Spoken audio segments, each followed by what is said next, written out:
भरल बाटे खिस्सा कहनी मुस्कान सौरभ चालीसा।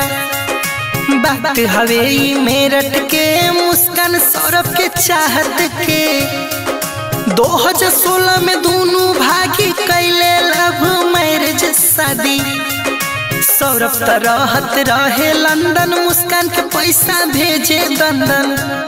मुस्कान के ठीक रहे न चाल, साहिल पे ऊ फेंकली जाल। साहिल के ऊ लेली पटाई, फोन पे दिन रात बतियाई।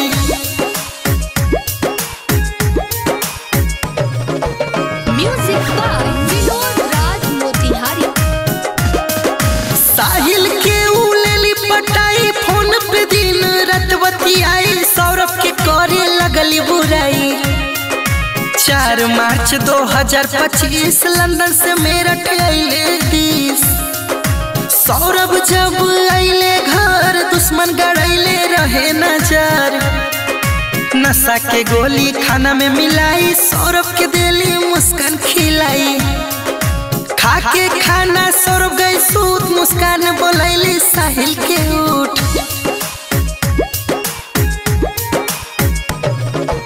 म्यूजिक बाय विनोद राज मोतिहारी। खाना खा के सौरभ गई सूत, मुस्कान बोलैली साहिल के उठ। तलवार से देली सौरभ के खूट। मुस्कान साहिल के तलवार दिले उतारी मौत के घाट। सौरभ के कैली 15 टुकड़ा, ड्रम में भरी देली ओकरा। मुस्कान के माई बाप करे गोहार, मुस्कान के फांसी दी सरकार। राइटर संतोष कलम चलाई, हिमांशु राहुल दिहले गाई।